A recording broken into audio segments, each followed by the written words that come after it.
আমি নিজেও তো একজন যুবক। আমি খুব খেয়াল করেছি বিয়ের সময় মেয়ের বাবা যুবকের তাকওয়া, চরিত্র, দাড়ি এবং নামাজের চাইতে এইটাকে সবচেয়ে বেশি গুরুত্ব আরোপ করে। আমার তো মনে হয় যে কোনো মেয়ের বাপ প্রথমে জিজ্ঞাসা করে বসবে, বাবা সব বাদ দাও, পেহলে ইয়ে বাতাও कि तुम कितने पैसे कमाते हो। আর কিছু মেয়ের বাবা মনে করেন যে মেয়েকে যদি আমি টাকাওয়ালার সঙ্গে বিয়ে দেই আমার মেয়েটা চিরসুখী হয়ে যাবে। ভুল ধারণা। বিয়ের ক্ষেত্রে একজন প্রতিষ্ঠিত যুবকের চাইতে একজন বেকার যুবক 1000 গুণ বেশি উত্তম। আপনি বলবেন হুজুর আমি আপনার কথা মানি না। কেন মানবেন? আমার কথা শোনেন। যারা প্রতিষ্ঠিত হয়ে বিয়ে করে তাদের একটা টাকার গৌরব থাকে, অহংকার থাকে। এজন্য তারা মাঝে মাঝে বউকে সস্তা পণ্য মনে করে।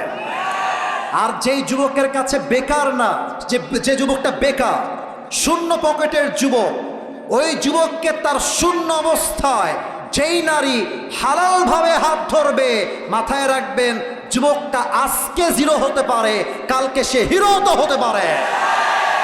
আপনি আজকে বেকার যুবক বলে কাউকে রিজেক্ট করবেন না, যান সহযোগিতার হাত বাড়িয়ে দেন।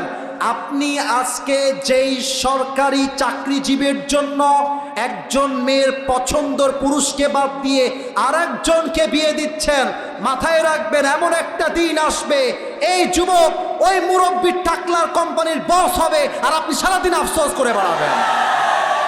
আল্লাহ আমার আব্বা জানদেরকে বোঝার তৌফিক দান করে পড়েন সবাই আমিন। না তাকবীর না, পড়েন সবাই আমিন। অতএব এই চিরকুমার সংগঠন এইসব বাদ দিয়ে দাও। আমাদের একটাই কথা, আগামীতে আমরা বউ ছাড়া একদিনের বসবাস করতে পারবো না।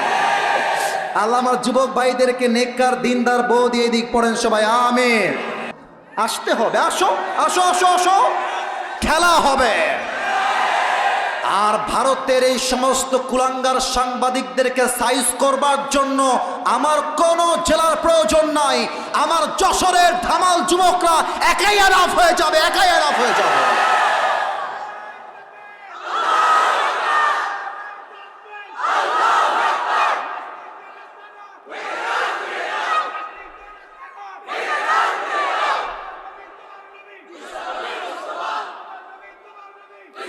আল্লাহ স্লোগানকে কবুল করুক, আল্লাহ স্লোগানকে কবুল করুক, পড়েন সবাই আমিন।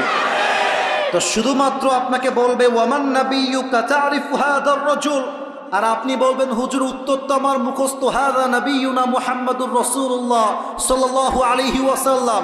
ভুল কথা। কবরের উত্তর জেহেন দিয়ে নয়, ব্রেন দিয়ে নয়, কবরের প্রত্যেকটা উত্তর হবে ঈমান থেকে আর অন্তর থেকে, ঠিক কিনা বলেন? 3 নাম্বার প্রশ্ন হবে ওয়ামা দীনু, গৌরব করে বলবেন সবাই আমাদের ধর্মের নাম কি? আরেকবার কোন সবাই ধর্মের নাম কি? ফেরেশতা বলবে কি রে এতগুলো প্রশ্ন করলাম একটাও আটকায় না, ব্যাপার কি? আরে জানলো কেমনে? এবার ফেরেশতা বলবে ওয়ামা ইলমুক, what's the source of your knowledge, how do you know that? তুমি জানো কেমনে? এতগুলো উত্তর তোমার সামনে কেমনে সহজ হলো? তোমার জ্ঞানের উৎস কোথায়? আমরা বলবো আমাদের জ্ঞানের উৎস কোথায়? এত আসতে নয়, জোরে কোন কোথায়? আল্লাহ বলবেন এই ফেরেশতা থামো থামো থামো থামো, আর না, আর প্রশ্ন না, থামো, স্টপ স্টপ, টিপ, থামো। এখনই আমার বান্দার কবরটাকে তোমরা জান্নাতের বাগান বানায় দাও। আমার বান্দার কবরটাকে তোমরা 70 গজ লম্বা করে দাও। সবাই কোন সুবহানাল্লাহ। সবাই এবার 2টা হাত তোলেন, সবাই তাকবীর দিবেন না, আমি যেটা বলি সেটা শুনলেই হবে। সবাই মাশাআল্লাহ, রেজ ইউর 2 হ্যান্ডস। সবাই 2 হাত তুলেছেন। আমি আসিফ হুজুর যা বলি খুব মনোযোগ দিয়ে শুনবেন। আমি এসেছি 9টা 20-এ, এখন বাজে প্রায় 10:30। আমার ওয়াজ প্রায় 1 ঘন্টা 10 মিনিট চলছে। কমিটির ভাইরা আমাকে ফর্ম দিয়ে নিয়ে আসছেন, ফর্মে আমি উল্লেখ করেছি আমি 1 ঘন্টা ওয়াজ করব। তবে সব জায়গায় ফর্ম আর নিয়ম দিয়ে চলে না, মাঝে মাঝে ভালোবাসা দিয়েও হিসাব করতে হয়। তা আমি নিয়ত করেছি আজকে 1 ঘন্টা নয়, সর্বনিম্ন 1.5 ঘন্টা ওয়াজ হবে। তবে একটা ওয়াদা চাই সবার কাছে, ওয়াদাটা আমাকে জবান দিয়ে যশোরের সাউন্ডে দিতে হবে। সবাই আগে একটা কাশি দিয়ে গলা ঠিক করেন। আমাকে সবাই ওয়াদা করবেন, হাত স্ট্রং, বলেন সবাই হুজুর। ডান থেকে আওয়াজ আবার কম পেলাম, বলেন সবাই হুজুর। আমরা যশোরের সন্তান, আপনারে ওয়াদা দিচ্ছি, দোয়া শেষ না করে বাসায় যাব না রে। আরে জোরে ক্ষতি হবে, যাব না রে, বলেন সবাই ইনশাআল্লাহ। তাকবীর দেন একটা সবাই, নারে তাকবীর। এখন বাকি আছে আর মোট 3টা বিষয়। এটাই আমার লাস্ট অ্যান্ড ফাইনাল টপিক। এটা আমার ওয়াজের শেষ বিষয়বস্তু। একটা প্রবাদ বাক্য আছে, আপনারা সবাই শুনেছেন আমি জানি, আমার সঙ্গে রিপিট করবেন। আমি প্রথমটা বলবো, শেষটা আপনারে ক্ষতি হবে। শেষ ভালো যার, হ্যাঁ মাশাআল্লাহ মাশাআল্লাহ, আবার কম দেহি। শেষ ভালো যার, আমরা শেষটা ভালোবাসতে চাই এবং শেষটা আমরা দেখাতে চাই। যশোরের সন্তান ওয়াজ মাহফিলে কোনো বক্তার চেহারা দেখার জন্য আসে না, তারা একমাত্র আল্লাহর জন্য মাহফিলে অ্যাটেন্ড করতে চায়। 3টা বিষয়। নাম্বার 1, আপনি যেই দিন ইন্তেকাল করবেন, আপনার লাশ যখন কবরে রাখা হবে, ফেরেশতার মাধ্যমে আল্লাহ রাব্বুল আলামিন সবাইকে একদিন জীবিত করবেন। কেমন করে বোঝার চেষ্টা করেন, একটু দেখেন তো আমার হাতের দিকে। আমি একটা হুইসেল নিলাম, এটা বিড়ি না কিন্তু, আবার অনেকে বিড়ি ভেবে ফেলেছে। হ্যাঁ, আমি যদি এখন নেমে যাই স্টেজ থেকে, রাগ করবেন না আমার কথা, আমি যদি নেমে গিয়ে কারো পকেটে হাত দেই, কিছু লোক এখান থেকেই বের হবে যার পকেট থেকে এখন বিড়ির প্যাকেট বের হবে। মাহফিল শেষ করে যাওয়ার সময় টানতে টানতে বাসায় যাবে, ঠিক কিনা বলে? আচ্ছা, এটা কোনো বিড়ি না, এটা হচ্ছে একটা ট্রাম্পিট, হুইসেল, বাঁশি। এখন যে আমরা ওয়াজ করছি যশোরের এই মাহফিলে, ঠিক এই মুহূর্তে 10টা বাজে 30। এই যে তোমরা আবার শুরু করলো আমার ভালোবাসার বাহিরে গিয়ে। চুপচাপ, বিয়ে হবে না কিন্তু, বসো বস বস বস। আচ্ছা, না মজা করলাম, জাস্ট প্রিয় ভাইরা, মজা করে ওয়াজের মূল বিষয় হারানো যাবে না। এটা হচ্ছে বাঁশি বা হুইসেল। ঠিক এই মুহূর্তে, আজকে কি বার গো? মঙ্গলবার, রাত বাজে 10:30। ঠিক এই মুহূর্তে ইসরাফিল আলাইহিস সালাতু ওয়াস সালাম সিংহাটা এমনি নিয়ে দাঁড়িয়ে আছে ফু দেওয়ার জন্য। জাস্ট আল্লাহ বলবেন, ইসরাফিল ফু দিয়ে দাও। বাস, প্রথম ফু দিবে, পুরো পৃথিবীটাই ধ্বংস হয়ে যাবে। সেকেন্ড ফু দিবে, সমস্ত মানুষ, ফেরেশতা, জিন মরে শেষ হয়ে যাবে। লাস্ট 3 নাম্বার ফু দেওয়ার জন্য আল্লাহ তাআলা ইসরাফিলকে আবার জীবিত করবেন। আল্লাহ বলবেন, ইসরাফিল আবার ফু দাও। 3 নাম্বার ফু যখন দেওয়া হবে, খুলনার কবরস্থানে যাকে দাফন করা হয়েছিল, যশোরের কবরস্থানে যাকে দাফন করা হয়েছিল, প্রত্যেকটা লাশ তার রূহকে ফিরে পাবে এবং সবাইকে পরকালের জীবনে আবার জীবিত করবে একজন। আওয়াজ দিয়ে বলেন সবাই, তিনি কে? Number 1, if you believe in life of hereafter, then you must have to believe in on the day of resurrection. যে পরকালে বিশ্বাস রাখে, সেটা মনে প্রাণে বিশ্বাস করে আমার মৃত্যুর পরে আমাকে আবার জীবিত করবে একজন, তিনি কে? কাফেররা কিন্তু এটা বিশ্বাস করে না। কাফেররা কি বলে দেখেন? আচ্ছা, আপনারা যেখানে বসে আছেন, এটা কি ইট না মাটি? মাশাআল্লাহ, উত্তরটা খুব ভালো পেয়েছি। ইট না মাটি? কাফেররা বলে, আস্তাগফিরুল্লাহ, আগেই বলেন সবাই নাউজুবিল্লাহ।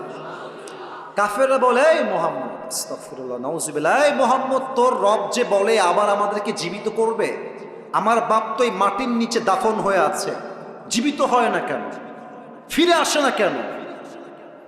যদি পরকাল সত্য হয়, তাহলে আমার বাপ ফিরে আসে না কেন? কেমনে সম্ভব যে আল্লাহ আবার আমাদেরকে জীবিত করবেন আমার এক পরকালের জীবনে? আল্লাহ জবাব দিচ্ছেন।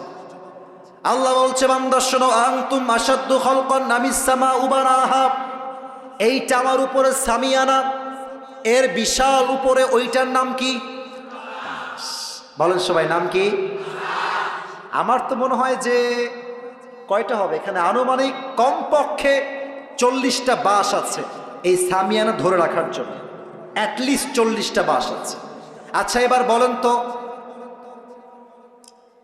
আজকের মাহফিলের সামিয়ানা বড় না আল্লাহর আকাশটা বড়? আল্লাহ বলছে, বান্দা বলো তো, আকাশকে ধরে রাখার জন্য আমি আল্লাহর কয়টা বাঁশ লাগছে? কথা না বলি কেমনে বুঝবো ভাই, কয়টা? কয়টা? একটাও না। আল্লাহর লজিক কত সুন্দর। আচ্ছা ভাবেন যে আমি আসিফ হুজুরের দুবাই এবং সিঙ্গাপুরে 12টা ফ্ল্যাট আছে। আরে নাই কিন্তু, এমনি বলছি, দুবাইয়ে এবং সিঙ্গাপুরে 12টা ফ্ল্যাট আছে। আর যশোরের আইটি পার্ক হোটেল অ্যান্ড রিসোর্টের পাশে আমার একটা বিশাল বড় ফ্ল্যাট আছে, বিল্ডিং আছে। এবং আমার কাছে আছে রোলস রয়েলস, আমার কাছে আছে BMW, আরে বেটা নাই রে, আমার কাছে আছে মার্সিডিজ। এখন আমি ওয়াচ করতে আসছি যশোরের মাহফিলে, তো ওই ডান পাশে একজন যুবক বলতেছে, হুজুর চাইলে একখান সাইকেল কিনতে পারবে না? না, টাকা নাই হুজুরের কাছে। ওখানে একটা মুরব্বী, মা কি পাগলা রে, হুজুরের কাছে BMW আছে। তো যার কাছে मैं अपनी बाप से कहूंगा कि अब्बा मुझे बस एक अमल की जरूरत है, तुम मुझे एक अमल दे दो, मैं कन्फर्म जन्नती हो जाऊंगा। बारे একটা আমল তুমি দিলেই তোমার ছেলে আজকে জান্নাতি হয়ে যাবে, একটা আমল আমাকে দাও। যুবকটা বাবার কাছে আসে, আব্বা একটা আমল লাগবে। আব্বা বলবে, কে কে তোমার আব্বা? কে তুমি? कौन हो तुम, कहां से आए हो, उखरुज, বের হয়ে যাও। যুবকটা 2 হাত জোড় করবে, আব্বা मैं तुम्हारी बेटा हूं, तुम मुझे याद नहीं कर सकते, তুমি কি আমাকে চিনতে পারছো না আব্বা? আব্বা বলবে, অবাক করা একটা কথা, আব্বা বলবে, मेरा तो बीवी नहीं था, लड़का कहां से आएगा? আরে আমার তো দুনিয়াতে বউ ছিল না, সন্তান আসবে কই থেকে? বের হও। চুপ করে বের হয়ে আসবে। মাওলানা তারিক জামিল বললেন, এবার যুবকটা মায়ের কাছে যাবে। माँ के बोलबे, माँ आज मेरी बाप ने मुझे पहचानने से इनकार कर दिया है, আমার আব্বাসকে আমার পরিচয় দেয় নাই মা, জাস্ট একটা আমলের জন্য মা, लेकिन मुझे यकीन है तुम मेरी माँ हो, तुम मुझे एक আমল जरूर दोगे, এটা আমার বিশ্বাস মা যে তোমার কাছে আমি তোমার কলিজার টুকরা একটাই ছেলে, তুমি আমাকে খালি হাতে ফিরাই দিবা না মা। আম্মা मुझे बस एक अमल दे दो, अम्मा एक अमल আমাকে দাও মা। माँ बोलबे, कौन है तुम्हारी माँ, निकल जाओ यहां से, मैं तुम्हारी माँ नहीं हूं, बेर हो। माँ তাকে ঘাড় ধাক্কা দিয়ে বের করে দিল। বাবা মা, يوم يفر المرء من أخيه وأمه وأبيه, সন্তান তার বাপকে চিনবে না, বাপ তার সন্তানকে চিনবে না, ভাই তার ভাইকে চিনবে না, বড় মারাত্মক হবে সেই দিনটা। तारिक जमील बोलें, और युवक जखन देखबे बाप ने मुझे एक अमल नहीं दिया, मेरी भाई ने मुझे एक अमल नहीं दिया, मेरी माँ ने भी मुझे एक अमल नहीं दिया, तो परेशान हो जाएगा, हताश हो जाएगा। तो उन्हें अभिनय करे बोझालें, যদিও এটা আমি বোঝাইতে পারবো না, আমার কাছে ওই স্পেসটা নাই, ডান হাঁটু আর বাম হাঁটু যুবকটা উঠাবে, উঠিয়ে এই বুক বরাবর নিয়ে আসবে। আর দেখেন, এবার দেখেন, এই 2টা হাত এমনে দিবে, জাস্ট লাইক এ বেবি, শিশুর মতো চুপ করে কান্না করবে, মুখ ঢেকে লজ্জায়। যখন সে কান্না করছে, হঠাৎ করে একজন যুবক আসবে তার কাছে, এসে বলবে, আরে ভাই तुम रो क्यों रहे हो, तुम्हारी आंखों में आंसू क्यों है, मुझे बताओ, हो सकता है कि मैं तुम्हारी मदद कर भी सकता हूं। अरे भाई আমারে বলো তোমার কি লাগবে, হতে পারে আমি তোমার জন্য সহযোগিতার হাত বাড়াতেও পারি। যুবকটা চোখ তুলবে, ধমক দিবে, আরে জানতো এখান থেকে, कौन है आप, मेरी बाप ने मुझे आज एक अमल नहीं दिया, आप कौन होते हैं मेरी मददगार, निकल जाए यहां से, বের হন আপনি, আপনার দ্বারা আমার 2 পয়সাও লাভ হবে না। अरे भाई बताइए तो सही कि आपको क्या चाहिए, কি লাগবে বলেন না আপনি আমাকে। যুবকটা বলবে, ভাই मेरी दोनों अमल आज बराबर हो गया है। अगर मैं जन्नत में जाना चाहूं तो मुझे बस एक अमल की जरूरत है। If I get on this I will enter in the paradise. भाইরে একটা আমলের জন্য আজকে আমার জান্নাতের ফয়সালা হচ্ছে না। একটা আমল হলেই জান্নাত। যুবক বলবে আর ইউ শিওর? আপনি কি শিওর যে আপনার একটা আমল হলেই জান্নাতি? অবশ্যই ভাই, একটা আমল হলেই জান্নাতি। যুবকটা বলবে ভাই ঠিক আছে যান, ওই একটা আমল আজকে আমি আপনার ভাই আপনাকে দান করব। এত আস্তে আমি সুবহানাল্লাহ আশা করি না, জোরে বলেন সবাই সুবহানাল্লাহ। আর একবার কোন সবাই সুবহানাল্লাহ। ওই যুবকটা এই কথা শুনে হা করে তাকায় থাকবে। अरे भाई आप कौन है, कहां से आए हैं? मेरी बाप ने मुझे एक अमल नहीं दिया, माँ ने नहीं दिया। आप कौन होते हैं एक अमल देने वाला? आप सच में देने वाले हैं? আপনি কি সত্যি আমাকে দিবেন? দেন দেন দেন। একটা আমল নিয়ে সোজা আল্লাহর কাছে দৌড় দিবে। আল্লাহকে বলবে আল্লাহ ये देखो मुझे एक अमल मिल गया है, मुझे अभी के भी जन्नत में दाखिल करा दो। अल्लाह এই দেখো একটা আমল পেয়ে গেছি, আমাকে এখনই জান্নাত। আল্লাহ বলবে আচ্ছা আল্লাহ কি সব দেখে না? এইসব তো কথা না করে বুঝি কেমন বলা, দেখে না? সব দেখে। আল্লাহ বলছে এই বান্দা तुझे एक अमल किसने दिया है आज? तेरे बाप ने नहीं दिया, माँ ने नहीं दिया, भाई ने नहीं दिया, तेरे बीवी बच्चे किसी ने भी नहीं दिया। कौन है तुझे एक अमल देने वाला? मुझे उसका नाम बता। কে ওইটা? বলবে আল্লাহ হাদা আখি, এই ভাই ইনি আমাকে একটা আমল দিয়েছে। আল্লাহ বলবে এই বান্দা तूने एक अमल क्यों दिया अपनी भाई को? अरे बाबा তুই একটা আমল কেন দিলি? doesn't make any sense। মাথা ঠিক আছে তো? বাপ দেয়নি, ভাই দেয়নি, বউ দেয়নি, তুই কেন দিলি বান্দা? আমারে বল তো তুই কেন দিলি? অবাক করা উত্তর দিবে সেই যুবকটা। तारिक जमील बोललेन ওই যুবকটা ডাক দিয়ে বলবে আল্লাহ मैं तुम्हें क्या बताऊं, मेरे पास अमल बस एक ही है। अगर ये है तो भी मैं जहन्नमी हूं और अगर नहीं है तो भी मैं जहन्नमी हूं। আল্লাহ এই আমল একটা আমার কাছেই আছে, একটাই আছে। ও থাকলেও আমি জাহান্নামে যাবানি, না থাকলেও আমি জাহান্নামে যাবানি। তা আমি ভাবলাম যদি একটা আমল আমি আমার ভাইকে দান করে দেই, আমার ভাইয়ের আমলটা 51 হয়ে যাবে, আমার ভাই জান্নাতে যাবে। তা আমি আল্লাহ দয়া করে মায়া করে একটা আমল না রেখে আমার ভাইকেই দান করে দিয়েছি। अल्लाह बोलबे ओ अच्छा ये बात है, मतलब तुम मुझसे भी बड़ा मेहरबान होना चाहते हो। किरे बंदा তোর দয়া এত বেড়ে গেল, তুই কি আমার চাইতে বেশি দয়াময় হয়ে গেলি? No never.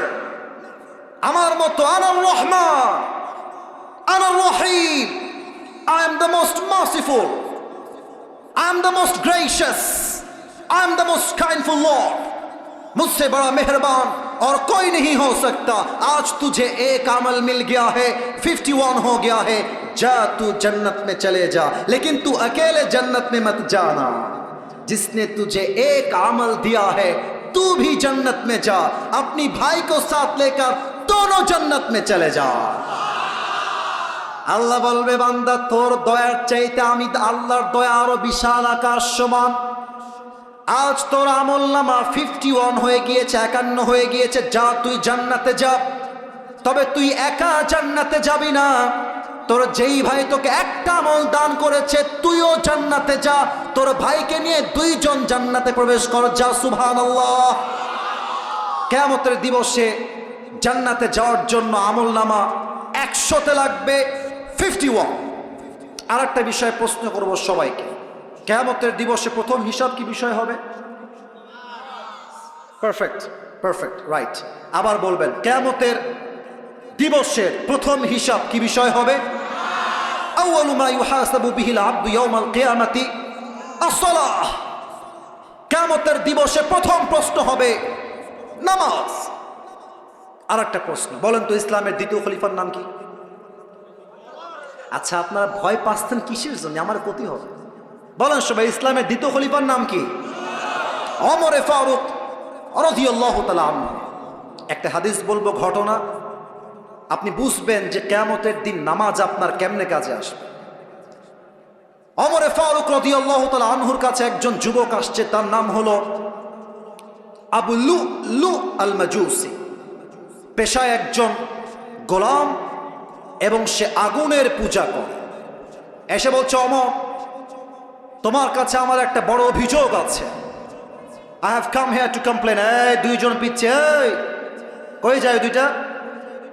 কই যায় বাবুরা? ওয়াশরুমে গেলে যাও, তোমার তো বউ নাই, তুমি যাও কোথায়? না যেও না, যেও না, আমার চোখ যাচ্ছে সব দিকে। আল্লাহর হাবিব সাল্লাল্লাহু আলাইহি ওয়াসাল্লাম বলেছেন, এই একদম কথা নাই প্রিয় ভাইরা, একদম কথা বলবেন না মেহেরবানি করে। যাই হোক, যুবকটা বলছে, ওমর, আমার কমপ্লেইনটা হলো, আমি একজন গোলাম, আমার মালিক আমার কাছে প্রত্যেক দিন গোলাম হিসেবে 6 দিরহাম চার্জ করে, গোলাম হিসেবে। তা আমার ইনকাম আহামরি নাই, তুমি একটু কথাবার্তা বলে আমাকে 6 দিরহাম নয় 2 দিরহাম করে দাও। এই হাদিসের প্রত্যেকটা অংশ আপনার কলিজায় গিয়ে আঘাত করবে, এত মারাত্মক একটা ঘটনার হাদিস। এবার ওমরে ফারুক বলছে, আচ্ছা ঠিক আছে, আমি 2 দিরহাম করে দিব, বাট আমাকে একটা উত্তর দাও। আচ্ছা তুমি কি করো আমাকে বলো তো, তোমার ব্যবসা কি, তোমার চাকরি কি? যুবকটা বলছে, ওমর, আমি মূলত খঞ্জর বানাই, এটাকে বাংলায় আমরা বলি চাকু। আর খঞ্জর কেমন হয়? Look at my right hand, আমার ডান হাত দেখেন। খঞ্জর কেমন হয় আমি আমার আঙ্গুল দিয়ে আপনাকে বুঝাই দিচ্ছি। খঞ্জরটা হচ্ছে ডানেও চাকু বামেও চাকু। হাদিসে আসছে মাকবাদাতুহু ফি ওয়াসাতিহি, হ্যান্ডেলটা হচ্ছে ঠিক মাঝখানে। This is called in Arabic version খঞ্জর। বলছো, ও মাশাআল্লাহ, তুমি খঞ্জর বানাও? তোমার তো 2 টাকার ব্যবসা নয়, তোমার তো লাখ লাখ টাকার ব্যবসা। এই যুবক, তোমার তো 6 দিরহাম নয়, তোমার কমপক্ষে 10 দিরহাম চার্জ হওয়ার কথা। এই কথা শুনে কাফেরটা গেছে বড্ড ক্ষেপে। বলছে, ও আচ্ছা ওমর, সবাই যেহেতু মুসলমান তাই তুমি সবার বেলায় নরম, আর আমি যেহেতু কাফের তাই তুমি আমার বেলায় গরম, তাই না ওমর? শোনো, হুমকি দিচ্ছে ওমরকে। বলছে, আমি তোমাকে আজকে হত্যা করেছিলাম। নাউজুবিল্লাহ বলবেন না আপনারা? হুমকি দিয়ে ডান দিক দিয়ে বের হয়ে গেছে। ওমরে ফারুক তো অবাক হয়ে তাকায় আছে, আরে কারে কি কয়, ও আমাকে হত্যা করবে, কত বড় সাহস! বের হয়ে গেছে। এবার ওমরকে হত্যা করবার জন্য বিশাল লম্বা একটা খঞ্জর বানিয়েছে। তো যারা এসেছেন, আমি জানি পরিপূর্ণ দেখা সম্ভব না, সবাই আমার পেটের ডান দিকে দেখবেন, যতটুকু দেখা যায়। আমি জানি পরিপূর্ণ সবাই দেখতে পারবেন না, যতটুকু দেখা যায় আমার পেটের এই ডান অংশ সবাই দেখবেন। প্রত্যেকটা আরব সর্দারের পেটের এই ডান জায়গাতে একটা বিশাল বড় খাপ থাকতো ছুরি রাখার জন্য। প্রত্যেকটা আরব সর্দার পেটের ডান দিকে লম্বা একটা খঞ্জর রাখতেন। ওই কাফের বিশাল লম্বা একটা খঞ্জর বানিয়ে পেটের ডান দিকে রেখেছে। এবার বলেন তো যশোরের ভাইরা, শীতকালে ঠান্ডা লাগলে জ্যাকেট বাদ দিয়ে আমরা কি মুড়ি দেই? চাদর মুড়ি দেই। ওই কাফের প্ল্যান করেছে, আমি ওমরকে হত্যা করব কেমনে? চাদর মুড়ি দিয়ে যাব। তো চাদরটা কেমনে মুড়ি দিয়েছে? আমার কাছে চাদর থাকলে প্র্যাকটিক্যালি দেখাই দিতাম, বাট এখন জাস্ট হাত দিয়ে বুঝাচ্ছি। চাদরের 2টা পার্ট থাকে, লাগবে না। একটা হচ্ছে ডান পার্ট, আর একটা কথা কম নাকি শেষ জন্য, একটা হচ্ছে ডান পার্ট আর একটা বাম পার্ট। দেখেন ও কেমনে ঝুলিয়েছে, দেখেন চাদরটা এই যে মাথার থেকে নিয়ে 2 পাশে ঝুলিয়ে দিয়েছে। আর তার চেহারা কেউ যেন চিনতে না পারে, ছদ্মবেশ ধরার জন্য চাদরের ডান পাশের যে পার্টটা আছে এইটাকে উঠিয়েছে, জাস্ট লাইক এ নেকাব অফ উইমেন, মহিলাদের নেকাবের মতো। এই পুরোটা ঢেকে মুখ ঢেকে ফেলেছে। No one can see his face except his eyes. চোখ ছাড়া এটা কোন সাহাবী নাকি কোন কাফের বোঝা যায় না। ফজরের আজান যখন হয়ে গিয়েছে, এবার ওই কাফের মুনাফিকের রূপে নামাজ পড়তে আসছে ছদ্মবেশে। এবার ওমরে ফারুক রাদিয়াল্লাহু তাআলা আনহু ইমাম হয়ে আসছেন মসজিদে। ডাক দিয়ে বলছেন, সাহাবা একরাম সফু সুফুফাকুম, কাতার সোজা করো। কাঁধে কাঁধ মিলিয়ে দাও। আল্লাহু আকবার। সুবহানাকা আল্লাহুম্মা ওয়া বিহামদিকা ওয়া তাবারাকা ইসমুকা ওয়া তাআলা জাদ্দুকা ওয়া লা ইলাহা গায়রুক। আলহামদুলিল্লাহি রাব্বিল আলামিন আর রহমানির রহিম মালিকি ইয়াউমিদ্দিন ইয়্যাকা না'বুদু ওয়া ইয়্যাকা নাস্তাঈন ইহদিনাস সিরাতাল মুস্তাকিম সিরাতাল লাযীনা আন'আমতা আলাইহিম গায়রিল মাগদুবি আলাইহিম ওয়ালাদ-দাল্লিন।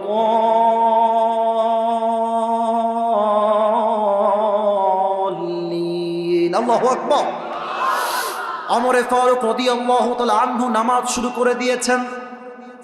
সানা পাঠ করেছেন, সূরা ফাতিহা পাঠ করেছেন।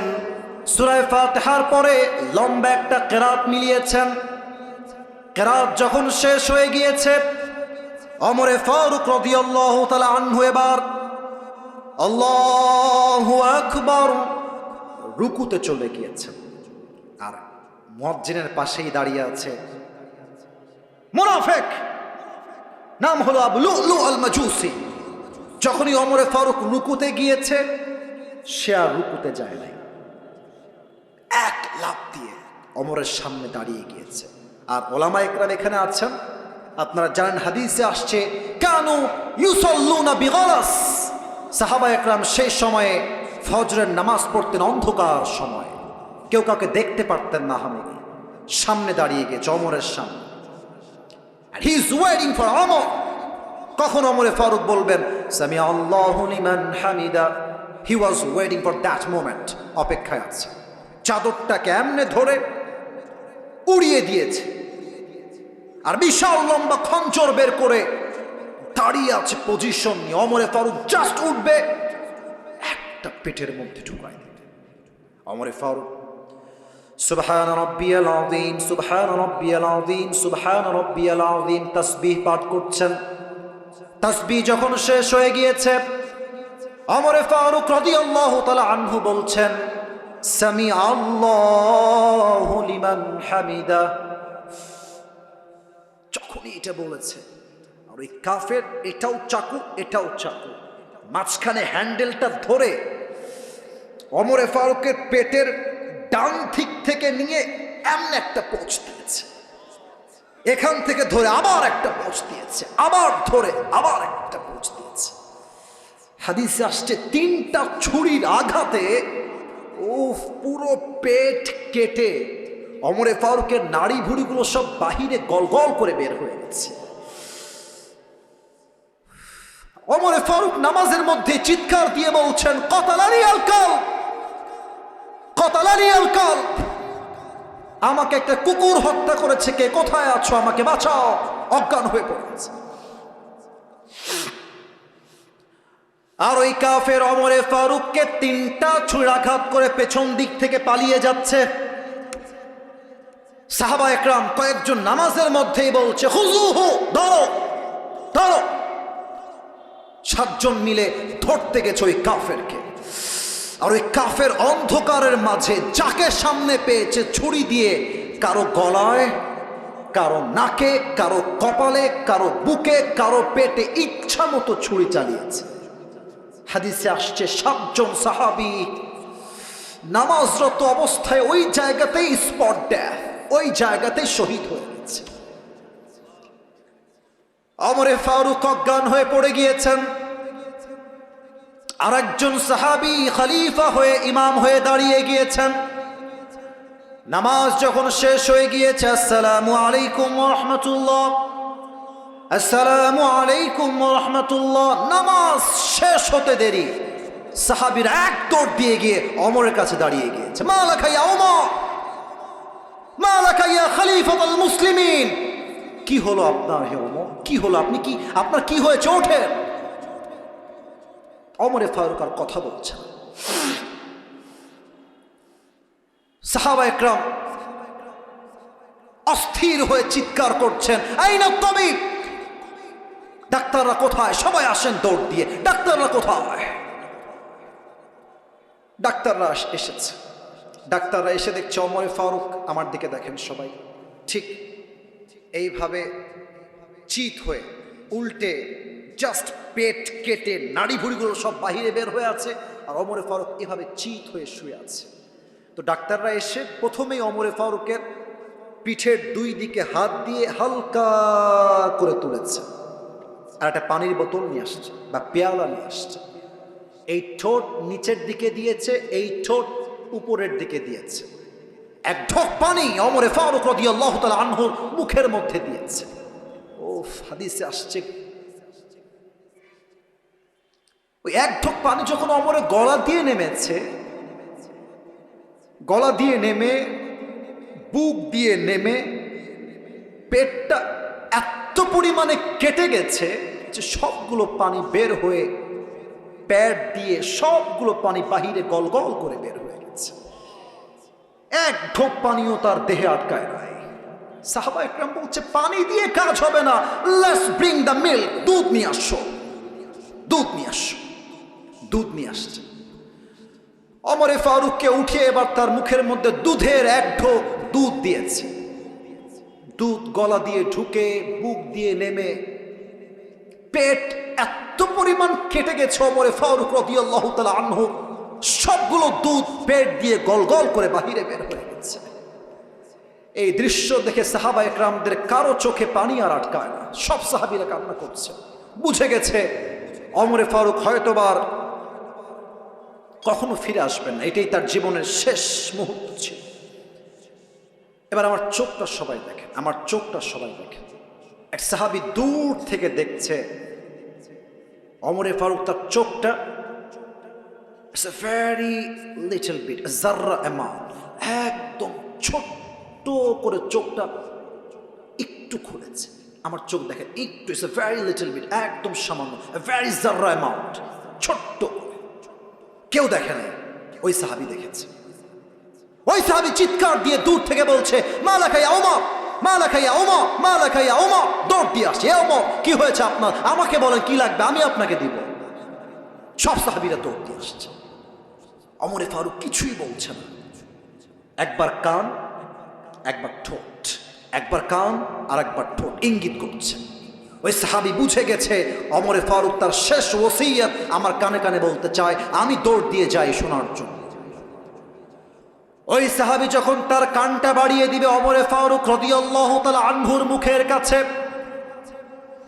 ওই সাহাবী মনে মনে ভাবছেন ওমরে ফারুক হয়তোবা তার জীবনের শেষ কথা বলবেন, তোমরা আমার বউকে দেখে রেখো, তোমরা আমার রাজ্যের সব সম্পদ দেখে রেখো, তোমরা আমার সন্তান আমার মাকে দেখে রেখো। হয়তো এটাই হবে তার লাস্ট এবং শেষ ওসিয়ত।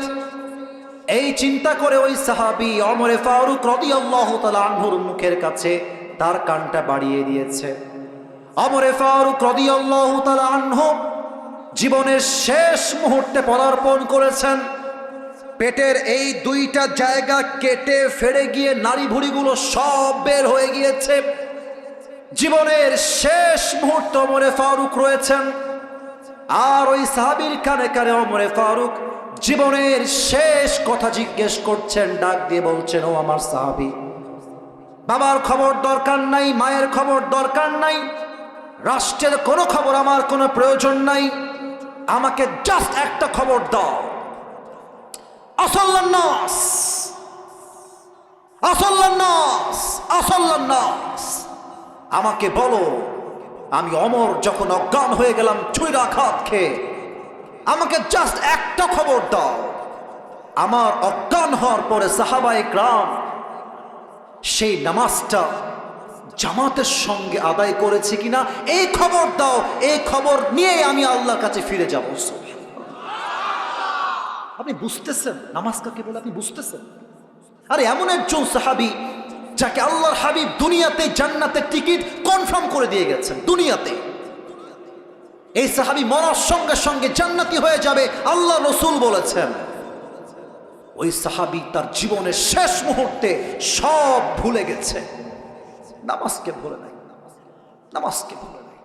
আজকালকার যুবকরা যারা এসেছো, তোমরা আমার কথায় রাগ করো না, যুবকরা 3টা 4টা পর্যন্ত জাস্ট চ্যাটিং করে গার্লফ্রেন্ডের সাথে, 3টা 4টা পর্যন্ত। আর যখন ফজরের আজান হয়ে যায়, যুবকটা মোবাইল ফোনটা অফ করে, আজান কানে এসেছে, নামাজে যাওয়া বাদ দিয়ে কম্বল মুড়ি দিয়ে ঘুমিয়ে যায়। ঠিক কিনা বলে? আজান হচ্ছে মসজিদে, যুবক না নির্লজ্জার মতো রাস্তায় বসে বসে টিকটক বানায় আর মোড়ের মধ্যে দাঁড়িয়ে দাঁড়িয়ে পাবজি এবং ফ্রি ফায়ার খেলে বেড়ায়। আপনি কেমনে মুসলমান হন? কিয়ামতের প্রথম দিবসের প্রথম দিন, প্রথম হিসাব নামাজ। আল্লাহ সবাইকে নামাজি হওয়ার তৌফিক দান করুক। পড়েন সবাই আমিন। সবাই যেমন বসে আছেন তেমনই বসে থাকবেন, ডান বাম হবেন। 3 নাম্বারটা বলেই দোয়া করব। 1 ঘন্টা 40 মিনিট আলোচনা হয়ে গিয়েছে, যেখানে মাত্র 1 ঘন্টা কথা বলার কথা ছিল। তবে কথা বলবে না, না না, আবেগ দিয়ে না, বিবেক দিয়ে। আমি মানুষ। আমি 3 নাম্বার পয়েন্ট এখন মেনশন করব। এরপরে যখন দোয়া হবে, দোয়ার সময় কোনো যুবক, কোনো মুরব্বী আমার সামনে এদিকে আসবেন না। বিশেষ করে যুবক ভাইয়ারা সেলফি তুলতে আসবেন না, নামার সময় হাত মিলাবেন। এখানে কওমি অনেক আলেমরা আছেন, ওনারা এগুলো সেলফি পছন্দ করেন না। অতএব নামার পরে হাত মিলাবা, তার আগে নয়। আমি বলেছিলাম লাস্ট 3টা বিষয়, 2টা শেষ। সর্বশেষ একটা বিষয় হচ্ছে হিসাব দিবসের পরে আল্লাহ রাব্বুল আলামিন বলবেন, তোমরা সবাইকে 2টা ভাগে ভাগ করো। কোরআন বলছে ফারিকুম ফিল জান্নাহ ওয়া ফারিকুম ফিস সাঈর। One group will enter in the paradise, another group will enter in the hellfire. এক দল যাবে জান্নাতে, আরেক দল যাবে জাহান্নামে। যশোরের ভাইরা, আমরা সবাই জাহান্নামে যাব না জান্নাতে যাব?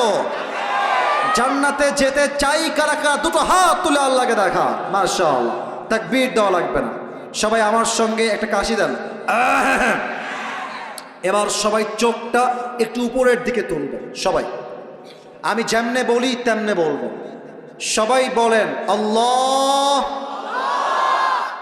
একটু কলিজার থেকে শেষ ভালো যার, সব ভালো তার। বলেন সবাই আল্লাহ।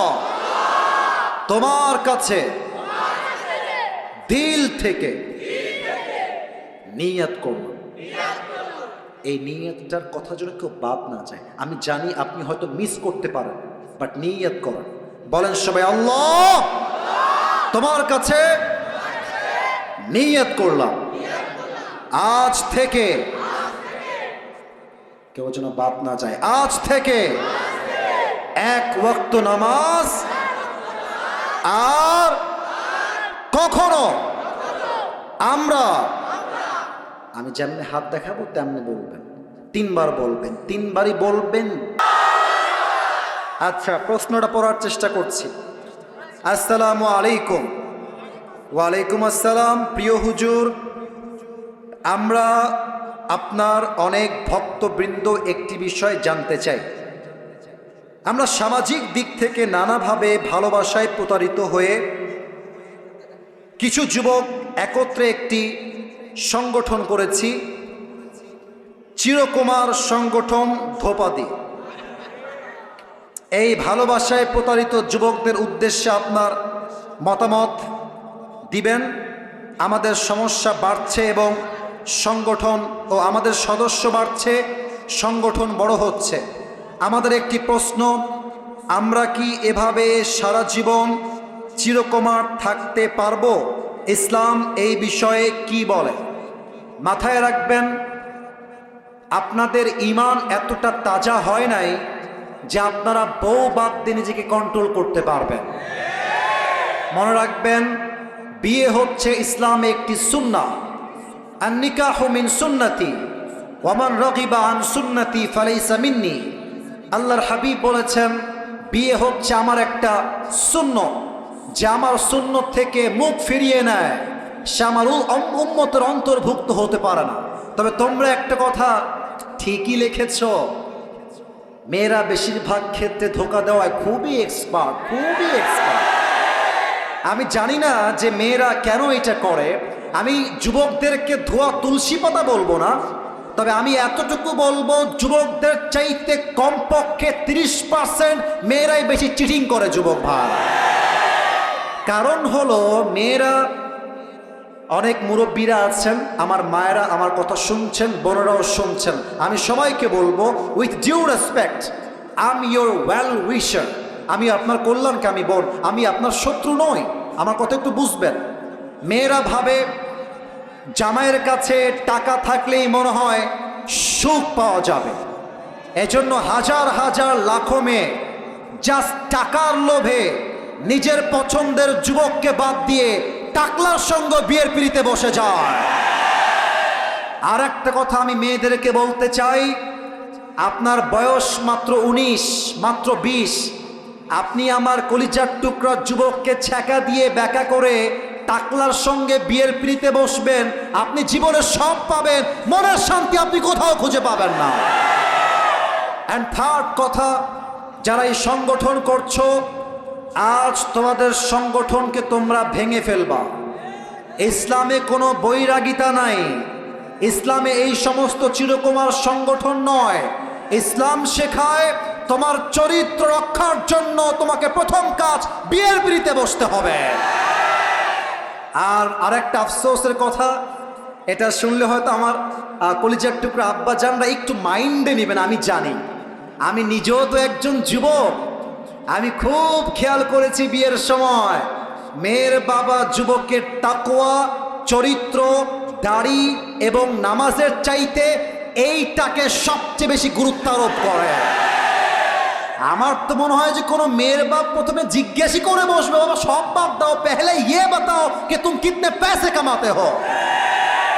আর কিছু মেয়ের বাবা মনে করেন যে মেয়েকে যদি আমি টাকাওয়ালার সঙ্গে বিয়ে দেই আমার মেয়েটা চিরসুখী হয়ে যাবে। ভুল ধারণা। বিয়ের ক্ষেত্রে একজন প্রতিষ্ঠিত যুবকের চাইতে একজন বেকার যুবক হাজার গুণ বেশি উত্তম। আপনি বলবেন হুজুর আমি আপনার কথা মানি না। কেন মানবেন? আমার কথা শোনেন। যারা প্রতিষ্ঠিত হয়ে বিয়ে করে তাদের একটা টাকার গৌরব থাকে, অহংকার থাকে। এজন্য তারা মাঝে মাঝে বউকে সস্তা পণ্য মনে করে। আর যেই যুবকের কাছে বেকার না, যে যুবকটা বেকার, শূন্য পকেটের যুবক, ওই যুবককে তার শূন্য অবস্থায় যেই নারী হালালভাবে হাত ধরবে, মাথায় রাখবেন যুবকটা আজকে জিরো হতে পারে, কালকে সে হিরো তো হতে পারে। আপনি আজকে বেকার যুবক বলে কাউকে রিজেক্ট করবেন না, যান সহযোগিতার হাত বাড়িয়ে দেন। আপনি আজকে যেই সরকারি চাকরিজীবীর জন্য একজন মেয়ের পছন্দের পুরুষকে বাদ দিয়ে আর একজনকে বিয়ে দিচ্ছেন, মাথায় রাখবেন এমন একটা দিন আসবে এই যুবক ওই মুরব্বীর টাকলার কোম্পানির বস হবে, আর আপনি সারাদিন আফসোস করে বেড়াবেন। আল্লাহ আমার আব্বা জানদেরকে বোঝার তৌফিক দান করে। পড়েন সবাই আমিন। না তাকবীর না, পড়েন সবাই আমিন। অতএব এই চিরকুমার সংগঠন এইসব বাদ দিয়ে দাও। আমাদের একটাই কথা, আগামীতে আমরা বউ ছাড়া একদিনের বসবাস করতে পারবো। আল্লাহ আমার যুবক ভাইদেরকে নেককার দিনদার বউ দিয়ে দিক। পড়েন সবাই আমিন। আসলে সত্য কথা বলতে অনেক প্রশ্ন আসছে, আপনারা রাগ করবেন, এই জন্য আমি আর পড়বো না, আমি দোয়ার দিকে যাব এখন। সকলেই ভাই